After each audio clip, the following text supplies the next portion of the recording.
બોલો હાલો.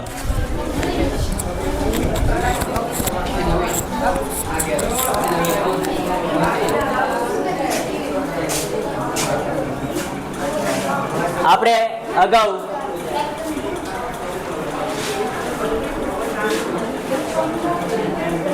અંતર્ગોળ અને બહિર્ગોળ અરીસા માટે એમની વ્યાખ્યા જોઈ હતી તથા એમના જે ભાગ હતા જેમ કે મુખ્ય કેન્દ્ર, અરીસાનું ધ્રુવ, એના વક્રતા કેન્દ્ર, આ બધાની વક્રતા ત્રિજ્યા, એ બધાની વ્યાખ્યા જોઈ હતી. યાદ છે? ચલો એના પછીની વાત કરીએ. આપણે છેલ્લે આ જોયું છે સમતલ અરીસા વડે રચાતું પ્રતિબિંબ જોયું, બે અરીસાના તફાવત જોયા, અંતર્ગોળ અને બહિર્ગોળ. પછી આ બધાના પદ. પાછળવાળા મિત્રો અવાજ ના કરો. ઓ મિત્રો શાંતિ રાખો ને. હવે પછી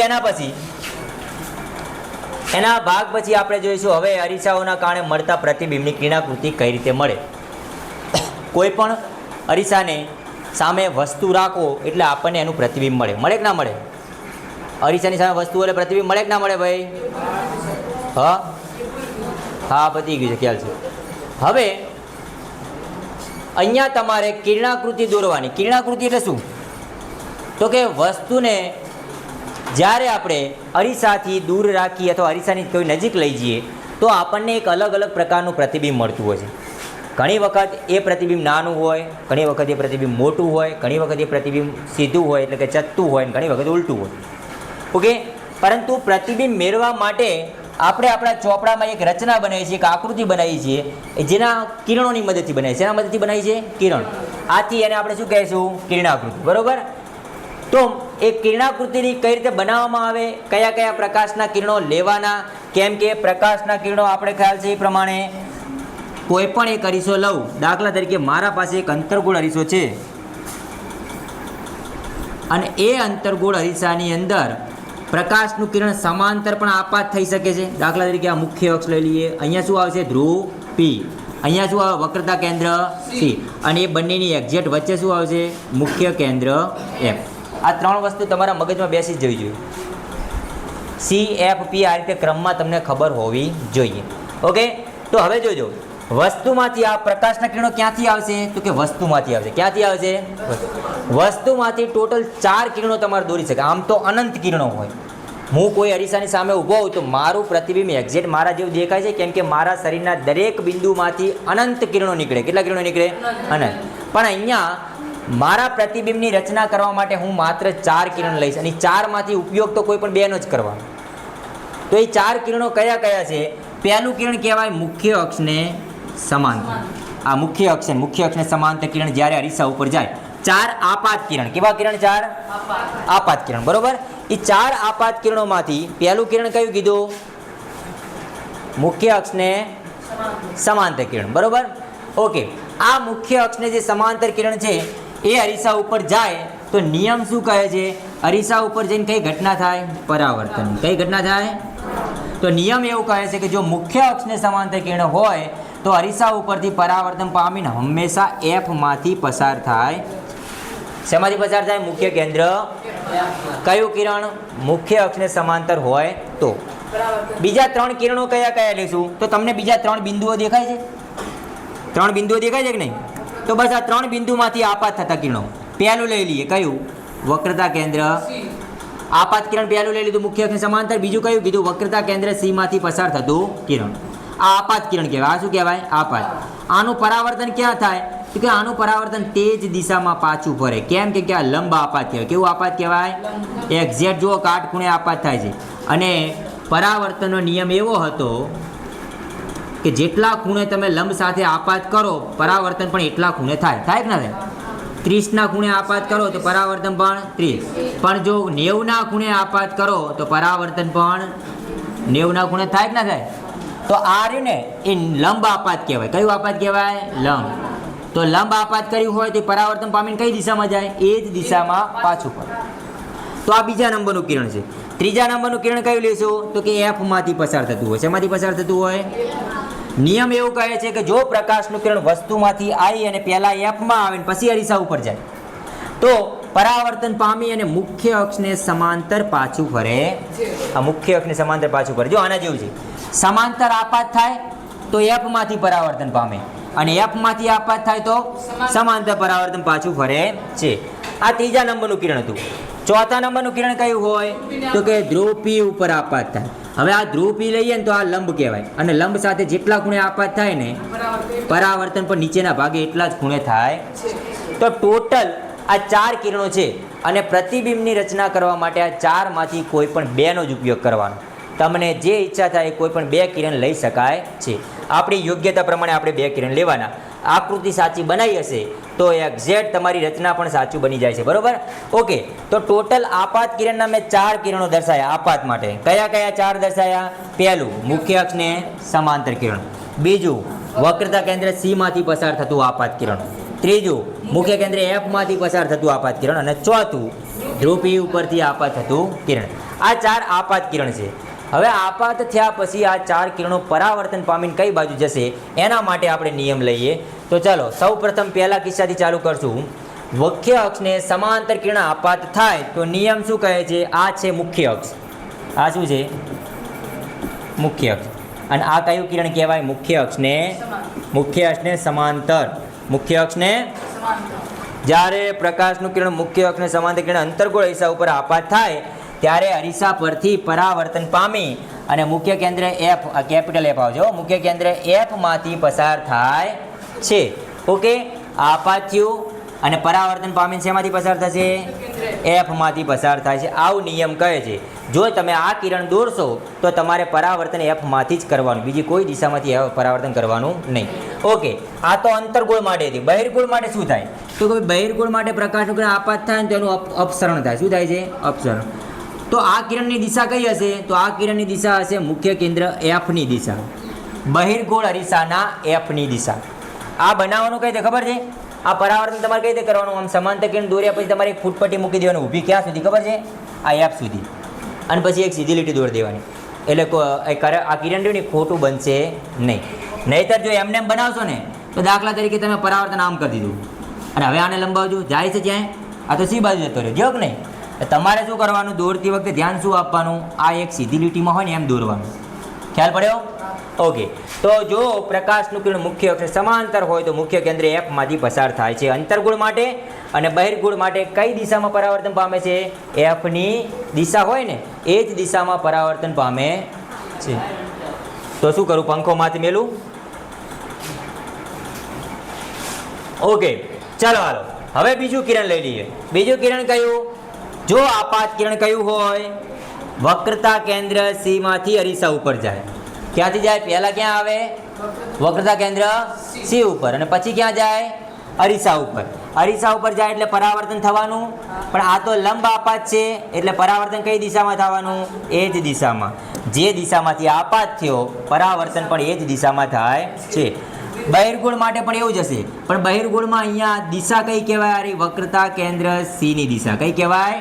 વક્રતા કેન્દ્ર સી ની દિશા. પ્રકાશનું કિરણ તો આટલા સુધી જ હોય, અહીંથી જ પરાવર્તન પામીને પાછું જાય, આ બાજુ જતું નથી. પણ આ દિશા કઈ કહેવાય? વક્રતા કેન્દ્ર સી ની દિશામાં પ્રકાશનું કિરણ આપાત કરીએ તો તે જ માર્ગે પાછું ફરે છે. પરાવર્તન પામીને તે જ માર્ગે પાછું ફરી જાય છે, બીજો કોઈ માર્ગ હોતો નથી. ઓકે, ત્રીજા નંબરનું કિરણ કયું? તો કે મુખ્ય કેન્દ્ર એફ માંથી પસાર થતું હોય. જો પ્રકાશનું કિરણ મુખ્ય કેન્દ્ર એફ માંથી પછી અરીસા ઉપર જાય તો નિયમ એવું કહે છે કે મુખ્ય કેન્દ્ર એફ માંથી પસાર કર્યું હોય તો પરાવર્તન પામી અને મુખ્ય અક્ષને સમાંતર, આ મુખ્ય અક્ષ છે કે નહીં, એને સમાંતર પાછું ફરે છે. બહિર્ગોળમાં પણ એવું જ થવાનું. એફની દિશામાં આપાત કર્યું તો પરાવર્તન પામી અને મુખ્ય અક્ષને સમાંતર પાછું ફરે છે. ઓકે, નિયમ યાદ રહેશે. તમારે આ 4 આપાત કિરણ યાદ રાખવાના અને 4 પરાવર્તનની દિશા યાદ રાખવાની. બરોબર? એ જ દિશામાં, બીજી કોઈ દિશામાં પરાવર્તન કરવાનું નહીં. જેવું નિયમ કહે છે એ જ રીતે. નેક્સ્ટ, હવે કયું આવ્યું? જો પ્રકાશનું કિરણ કયું હશે? ધ્રુવ પી ઉપર આપાત થાય. ક્યાં આપાત થાય? ધ્રુવ પી. હવે ધ્રુવ પી ઉપર આપાત થાય ને તો આ જો ધારો કે અરીસો હોય ને તો આ થઈ ગયો એનો લંબ. આ શું બની જાય? લંબ. લંબ બને તો લંબ સાથે જેટલા ખૂણે આપાત કર્યું એટલા જ ખૂણે શું થઈ જાય? પરાવર્તન થાય. એટલે જો ઉપરથી આપાત કરો તો નીચે પરાવર્તન પામશે, નીચેથી આપાત કરો તો ઉપર પરાવર્તન પામે. ઓકે, પરંતુ હંમેશા પ્રકાશનું કિરણ ઉપરથી જ આપાત કરશું. કેમ? કેમ કે પ્રકાશનું કિરણ આવશે શેમાંથી? વસ્તુમાંથી, અને વસ્તુ હંમેશા સીધું જ દોરવાનું રહેશે, કોઈ દિવસ ઉલટું દોરવાનું હશે નહીં. એટલે આનો જ ઉપયોગ કરવાનો. રેડી? આમ આપાત કરીને આમ પરાવર્તન પામી ગયું. બહિર્ગોળમાં પણ એવું જ થવાનું. ધ્રુવ પી ઉપર આપાત થયું, જેટલા ખૂણે આપાત થયું તેટલા જ ખૂણે પરાવર્તન થઈને પાછું ફરે છે. અને આ 4 કિરણો છે, આ 4 કિરણો નિયમ પ્રમાણે યાદ રાખવાના. આ 4માંથી કોઈ પણ 2 કિરણનો ઉપયોગ કરવાનો અને વસ્તુનું પ્રતિબિંબ કેવું મળે છે એ તમને ખબર પડી જશે. ઓકે, ચાલો આપણે સ્ટાર્ટ કરી દઈએ. ટોટલ આપણે અંતર્ગોળ અરીસાના કારણે મળતા પ્રતિબિંબની કિરણાકૃતિ. પ્રશ્ન આ રીતનો છે. પ્રશ્ન તમને અલગથી કઈ રીતે પૂછાશે? પ્રશ્ન તમને અલગથી એવો પૂછાશે કે વસ્તુને અનંત અંતરે રાખીએ. વસ્તુને ક્યાં રાખીએ? તેનાથી મળતા પ્રતિબિંબની કિરણાકૃતિ દોરો. તો આ આકૃતિ જે દેખાય છે ને તમને, આને કહેવાય કિરણાકૃતિ. કેમ? કેમ કે અહીંયા તમે પ્રકાશનું કિરણ લો છો. પ્રકાશ શું લો છો? કિરણ. એટલે આને કિરણાકૃતિ કહેવાય. બરોબર? કઈ રીતે દર્શાવવાનું? તો અહીંયા આ જે હું ઊભો છું ને, મારો ફોટો દેખાય તમને બધાને? આ તમારે શું સમજવાનું? વસ્તુ. તમારે શું સમજવાનું? આને વસ્તુ સમજવાનું. વસ્તુ મતલબ તમારે ચોપડામાં દોરવાનું શું? એક ઊભું તીર. હવે તીરનો ભાગ, ઉપરનો ભાગ અહીંયા ઉપર રાખવાનું કારણ શું કહેવા માંગે છે? આ તીર કેવું છે? સીધું. અથવા આ રીતે વસ્તુ છે, ઉપર માથું છે, નીચે પગ છે, એવું કહેવા માંગે છે. બરોબર? આ મેં તમને મારું ચિત્ર કેમ બનાવ્યું? જેથી તમને ખબર પડે કે હું સીધો હોઉં તો પ્રતિબિંબ કેવું મળે છે, ઉલટું મળે છે, સીધું મળે છે, એ સમજવા માટે. તમારે હકીકતમાં આ શું બનાવવાનું? એક તીર બનાવવાનું. શું બનાવવાનું? તીર. ઓકે, વસ્તુને ટોટલ 6 સ્થાને મૂકશું. યાદ રાખજો, શોર્ટમાં યાદ રાખી લેજો. વસ્તુને આપણે ટોટલ કેટલા સ્થાને મૂકશું? 6 સ્થાન. કયા કયા 6 સ્થાન? તો પહેલું સ્થાન આવે અનંત અંતર. પહેલું કયું આવે? બીજા તમને અહીંથી બિંદુઓ કેટલા દેખાય છે? આ સ્થાન છે, આ પહેલું સ્થાન છે, આ બીજું સ્થાન છે, આ ત્રીજું સ્થાન છે. દેખાય છે કે અહીંયા તો મુકાય નહીં. અરીસા ઉપર તો કે જઈને ઊભું ના રહેવાય. તમે અરીસા ઉપર જઈને ઊભા રહો તો કે પ્રતિબિંબ તમારું દેખાય નહીં. એટલે આ નહીં આવે. પણ બીજા આ 2 થયા, એમની વચ્ચેની જગ્યાઓ થઈ. તો આ બધા વસ્તુ મૂકવાના સ્થાન છે. તમે વસ્તુને ક્યાં ક્યાં મૂકી શકો એ. ઓકે, પહેલું આવી ગયું અનંત અંતર. જો હું આ યલો કલરમાં વસ્તુનું સ્થાન દર્શાવીશ. પહેલા નંબરનું સ્થાન કયું કહેવાય? અનંત અંતર. કયું કહેવાય? અનંત અંતર. વસ્તુ ક્યાં રાખી? અનંત. પછી હું નજીક લઈ જઈશ, પણ આટલે ક્યાંક. જો પગ ક્યાં હશે? અક્ષ ઉપર. પગ ક્યાં હશે? અત્યારે નથી, અનંત અંતરમાં નથી, પણ અહીંયા આવી જશે. હવે બધા માટે અક્ષ ઉપર જ મૂકવાનું, સીધું તીર દોરવાનું. ઓકે, આ બીજા નંબરનું સ્થાન છે. આને કયું કહેવાય? વક્રતા કેન્દ્ર સી થી દૂર. આને શું કહેવાય? સી થી દૂર. ત્રીજા નંબરનું સ્થાન ક્યાં આવી ગયું? વક્રતા કેન્દ્ર સી પર. ત્રીજા નંબરનું સ્થાન.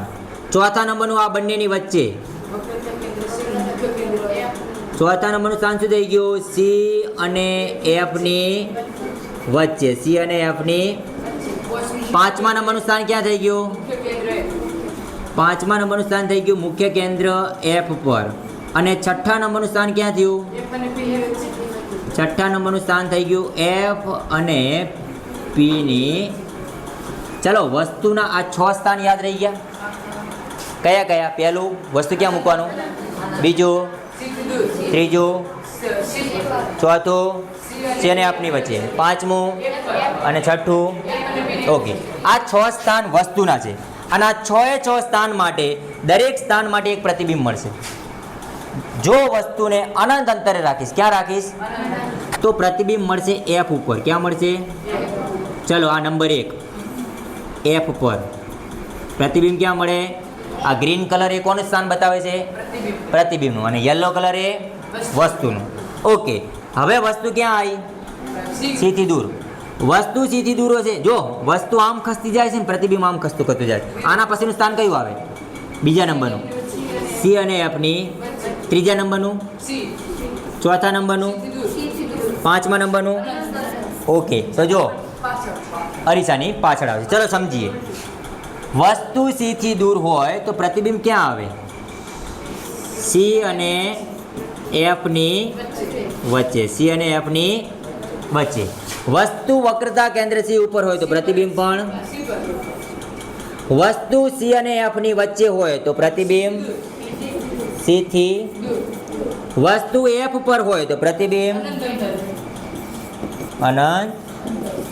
અને છેલ્લું મહત્વનો કિસ્સો, વસ્તુ એફ અને પી ની વચ્ચે હોય તો પ્રતિબિંબ અરીસાની પાછળ, આ છઠ્ઠા નંબરનું, આને શું કહેવાય? અરીસાની પાછળ. આભાસી અને ચત્તુ, સીધું. ચત્તુ એટલે સીધું, વાસ્તવિક અને ઉલટું આમાં આવશે. ઓકે, હવે જો બીજી એક યાદ રાખી લો શોર્ટમાં. પ્રશ્ન આખો શીખવાનો બાકી છે. આ તો ખાલી શરૂઆત કહી દીધી તમને કે અહીંયા વસ્તુ રાખો તો અહીં પ્રતિબિંબ મળશે, અહીંયા રાખો તો અહીંયા મળશે, અહીંયા રાખો તો અહીંયા પ્રતિબિંબ મળશે, અહીંયા વસ્તુ રાખો તો અહીંયા પ્રતિબિંબ મળશે, અહીંયા વસ્તુ રાખો તો અહીંયા પ્રતિબિંબ મળશે, અને અહીંયા વસ્તુ રાખો તો પ્રતિબિંબ અહીંયા મળશે. ઓકે, આ બધામાં પ્રતિબિંબ વાત કરું. પહેલાં પ્રતિબિંબ નાનું ટપકું હોય. શરૂઆતનું પ્રતિબિંબ કેવું હોય? ટપકું, બિંદુ હોય. પછી પ્રતિબિંબ થોડુંક મોટું થશે, સોરી, પછીનું પ્રતિબિંબ અહીંયા આવશે, અહીંયા બીજા નંબરમાં આવશે ને, થોડુંક મોટું થશે. કેવું થશે? થોડુંક મોટું. ત્રીજા નંબરનું સરખું થશે. ત્રીજા નંબરનું કેવું થશે? કોના જેવડું? વસ્તુ જેવડું. જો ટપકું થયું, થોડુંક મોટું થયું, સરખું થયું, સરખા થયા પછી શું થાય? એના કરતાં પણ મોટું. તો કેવું થશે? મોટું. આ તો ખૂબ જ મોટું, અનંત અંતરે મળે, ખૂબ જ મોટું. અને આના માટે પણ પ્રતિબિંબ કેવું મળશે? મોટું. આ બધા જ પ્રતિબિંબ જો ઉલટા તીર દેખાય છે તમને બધાને? આ તીર ઉલટા કેમ દોર્યા છે? કેમ કે પ્રતિબિંબ કેવું મળશે? ઉલટું. પ્રતિબિંબ કેવું મળે? ઉલટું. અને આ એક તીર કેવું બનાવ્યું મેં? અને આ પ્રતિબિંબ કેવું હશે? સીધું હશે. બરાબર? ઓકે, આ બધી વસ્તુ હવે આપણે સમજવાની છે. શોર્ટમાં આ યાદ રહી ગયું તમને? સ્થાન યાદ રહી ગયા? ઓકે, ફરી એકવાર જોજો. અનંત અંતરે વસ્તુ રાખે એટલે પ્રતિબિંબ ક્યાં મળે? એફ ઉપર. એનું માપ કેવું ખબર છે? બિંદુ હોય. કેવું કહેવાય? બિંદુ. સી થી દૂર વસ્તુ રાખો ને તો પ્રતિબિંબ ક્યાં મળે? સી અને એફની. એનું માપ કેવું હોય ખબર છે? વસ્તુ કરતાં નાનું. વસ્તુ આવડું છે ને પ્રતિબિંબ આવડું છે, વસ્તુ કરતાં નાનું. વસ્તુ ક્યાં રાખ્યું? સી ઉપર. પ્રતિબિંબ ક્યાં મળ્યું? સી ઉપર. કેવું? સરખું. વસ્તુ ક્યાં રાખ્યું? સી અને એફની વચ્ચે. પ્રતિબિંબ ક્યાં મળ્યું? સી થી દૂર, વસ્તુ કરતાં મોટું. આ પણ વસ્તુ કરતાં મોટું, આ પણ વસ્તુ કરતાં મોટું.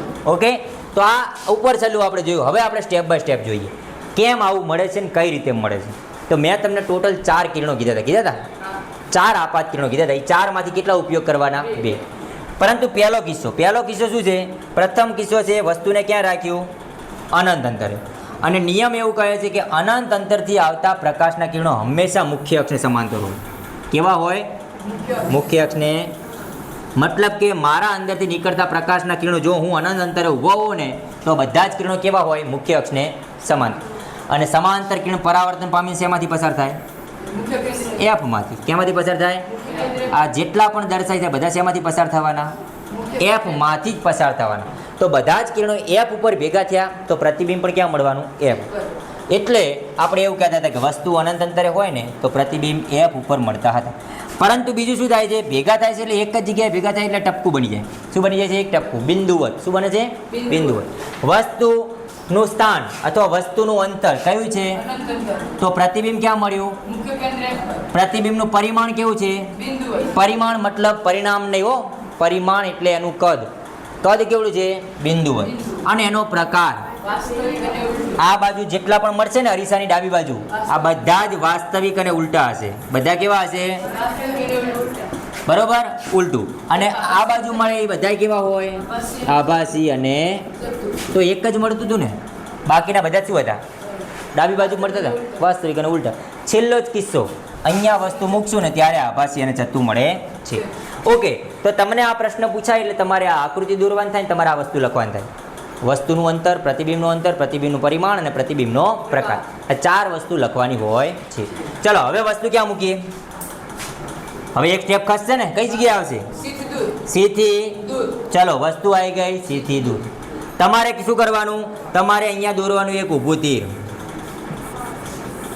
જે તીરનો પગ ક્યાં હોય? મુખ્ય અક્ષ ઉપર. પગ ક્યાં હશે? હવે મેં કીધું તું 2 કિરણ લેવાના. ચલો 2 કિરણ લઈએ. પહેલું કિરણ કયું છે? મુખ્ય અક્ષને સમાંતર કિરણ હંમેશા શેમાંથી પસાર થાય? એફમાંથી પસાર થાય. બીજું કિરણ તમે સી વાળું દર્શાવો, એફ વાળું દર્શાવો કે પી વાળું દર્શાવો, કોઈ પણ દર્શાવી શકાય છે. મેં ઇઝી પડ્યું કયું? વક્રતા કેન્દ્ર સી વાળું. કેમ ઇઝી પડ્યું? કેમ કે એ પરાવર્તન પામીને કઈ જગ્યાએ જાય? એ જ માર્ગે પાછું ફરે છે. આ આપાત કિરણ, આ આપાત કિરણ, આ પરાવર્તિત કિરણ અને અહીંયાથી પણ એક બીજું પરાવર્તિત કિરણ નીકળશે ને. હવે જ્યારે બંને પરાવર્તિત કિરણો ભેગા થાય ને, પરાવર્તિત કિરણ કહું છું, આપાત કિરણ નથી કહેતો, અરીસા ઉપર જઈને પાછા આવેલા કિરણો જ્યાં ભેગા થાય ને ત્યાં પ્રતિબિંબની રચના થાય. ઓકે, હવે ભેગા થાય મતલબ જો મુખ્ય અક્ષથી નીચે ભેગા થાય તો પ્રતિબિંબ ઉલટું મળે અને મુખ્ય અક્ષથી ઉપર ભેગા થાય તો પ્રતિબિંબ સીધું મળે. અહીંયા ક્યાં ભેગા થયા? મુખ્ય અક્ષથી ઉપર કે નીચે? મુખ્ય અક્ષની નીચે. આથી પ્રતિબિંબ કેવું મળે? ઉલટું. તમને દેખાય છે ને, હું મારું છે આ વસ્તુ છે ને આ શું છે? પ્રતિબિંબ. તમારે શું કરવાનું? એકદમ સીધી ફૂટપટ્ટી મૂકી અને આ રીતે ઊંધું તીર બનાવવાનું. આને સીધું તીર કહેવાય. આને શું કહેવાય?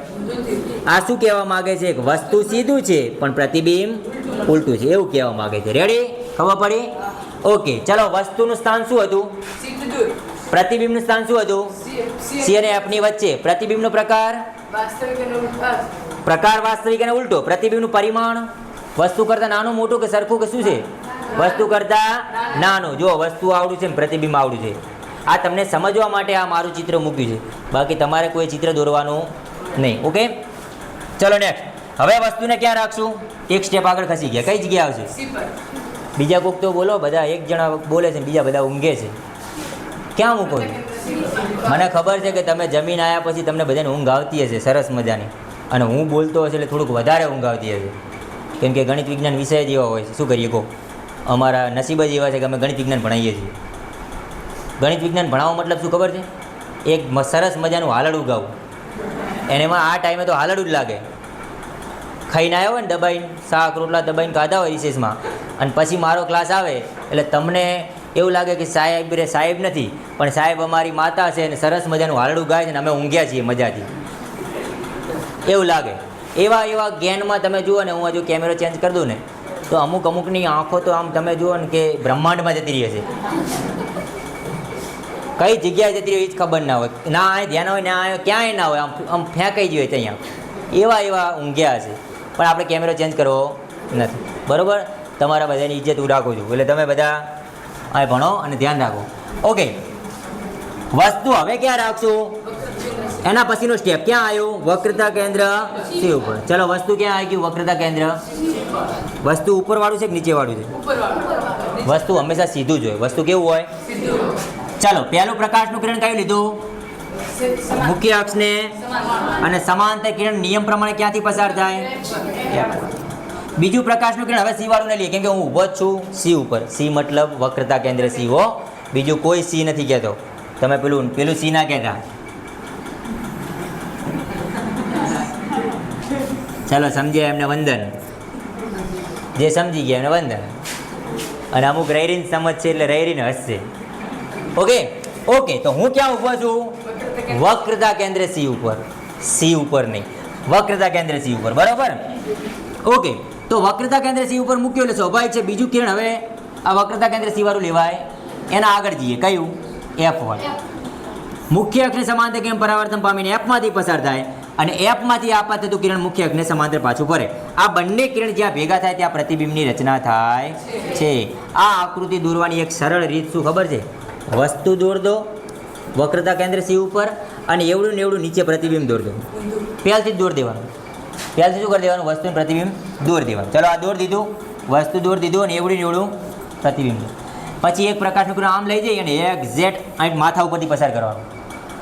બીજું પ્રકાશનું કિરણ અહીંયાથી એક્ઝેક્ટ માથા ઉપર. બંને કિરણો એ માથા ઉપર ભેગા થવા ત્યાં પ્રતિબિંબ પહેલથી બનાવી દેવાનું. પ્રતિબિંબ પહેલથી બનાવી દેવાનું એટલે આકૃતિ ખોટી પડે, બરાબર? ઓકે, નહીતર જો નહીં બનાવો તમે પ્રેક્ટિસ નહીં કરો તો શું થશે ખબર છે? પ્રકાશના કિરણો રહ્યા છે ક્યાંક ભેગા થશે સીથી દૂર, કાં તો સી અને એફની વચ્ચે. એટલે તમારે પહેલથી જ શું કરી દેવાનું? વસ્તુ અને પ્રતિબિંબ દોરી દેવાનું અને પછી પ્રકાશના કિરણના આંકણ મારી મચોડીને ભેગા કરવાના. સમજી ગયા? ઓકે, તો આકૃતિ આપણી સાચી પડે. આપણે તો ના દોરીએ તેનાથી કોઈ પ્રોબ્લેમ નથી થતો. નિયમ પ્રમાણે પ્રતિબિંબ રચાવાનું છે. અરીસો મૂક્યો છે, પ્રતિબિંબ રચાશે. એવું નથી કે તમે ખોટું દોરશો તો કોઈ દિવસ પ્રતિબિંબ રચાશે નહીં, એવું ના હોય. તમારે સાચું દોરવાનું અહીંયા, બરાબર? બાકી અરીસો તેનું કામ કરશે. ઓકે, વસ્તુનું સ્થાન, પ્રતિબિંબનું સ્થાન, પ્રતિબિંબનું કદ, પ્રતિબિંબનો પ્રકાર, ઉલટું, વાસ્તવિક અને ચાલો હવે વસ્તુ ક્યાં મૂકશું? સી અને એફની. ચાલો હવે જો સરખું દીધું એટલે હવે વસ્તુ પ્રતિબિંબ કરતા આ વસ્તુ છે ને આ પ્રતિબિંબ છે, થઈ ગયું મોટું. ઓકે, ચલો હાલો, વસ્તુમાંથી બે કિરણો લેશું. પહેલું કિરણ સમાંતર કિરણ હંમેશા શેમાંથી પસાર થાય? બીજું કિરણ, એ કિરણ મુખ્ય અક્ષને સમાંતર પાછું ફરે. આ બંને કિરણ જ્યાં ભેગા થાય ત્યાં શું થાય? પ્રતિબિંબની રચના.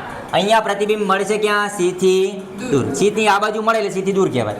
ઓકે, તો વસ્તુનું સ્થાન સી અને એફની વચ્ચે. પ્રતિબિંબનું સ્થાન, પ્રતિબિંબનું કદ અને પ્રતિબિંબનો પ્રકાર ઉલટું હોય ત્યાં સુધી વાસ્તવિક અને ઉલટું. હંમેશા યાદ રાખવાનું, વાસ્તવિક હંમેશા ઉલટું હોય અને ઉલટું હંમેશા વાસ્તવિક હોય.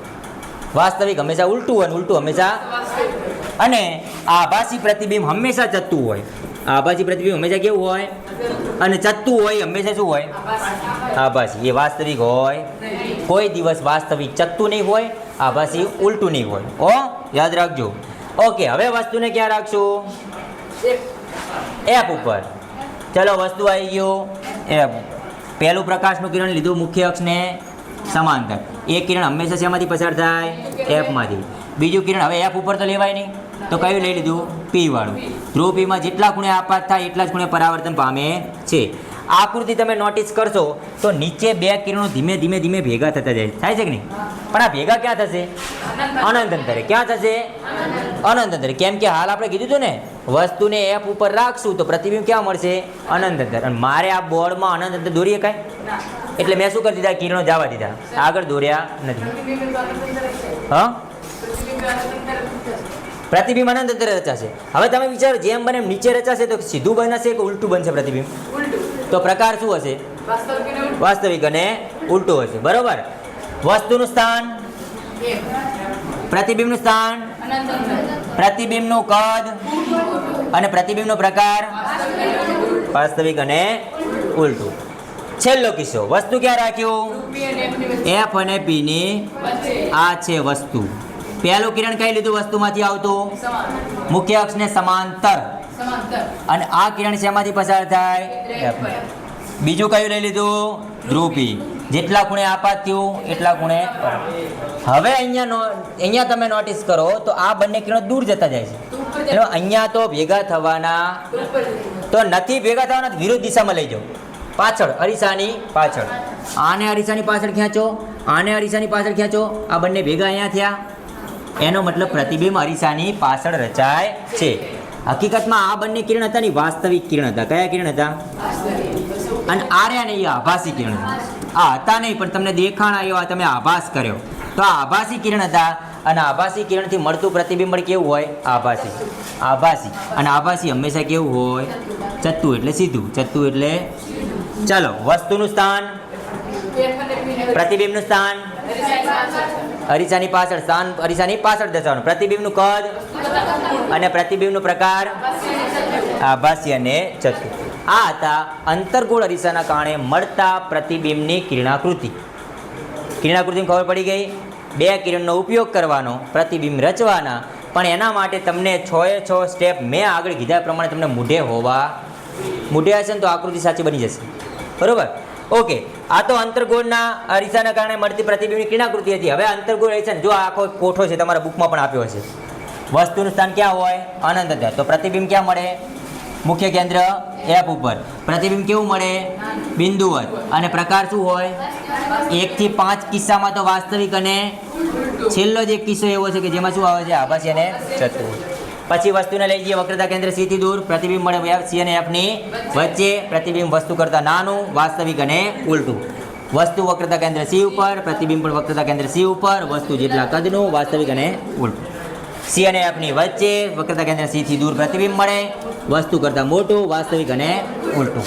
મુખ્ય કેન્દ્ર એફ ઉપર પ્રતિબિંબ મળે અનંત અંતરે, ખૂબ જ મોટું વિવર્ધિત, વાસ્તવિક અને ઉલટું. એફ અને પી ની વચ્ચે વસ્તુ મૂકીએ. અરીસાની પાછળ પ્રતિબિંબ મળે. વસ્તુ કરતાં મોટું હોય, આભાસી અને. આ જે લખ્યું ને એ કોઠો દર્શાવે છે. એટલે આ કોઠો તમને આવડી ગયો. મોટું, ખૂબ મોટું, વિવર્ધિત પ્રમાણ છે એટલે મોટું દર્શાવે છે. બરાબર. એનો પણ મતલબ મોટું થાય, ખૂબ જ મોટું. હવે વાત કરીએ અંતર્ગોળ અરીસાનો ઉપયોગ. અંતર્ગોળ અરીસાનો ઉપયોગ ક્યાં ક્યાં થાય છે એ. તો અંતર્ગોળ અરીસાનો ઉપયોગ એ, ચલો હાલો કાલે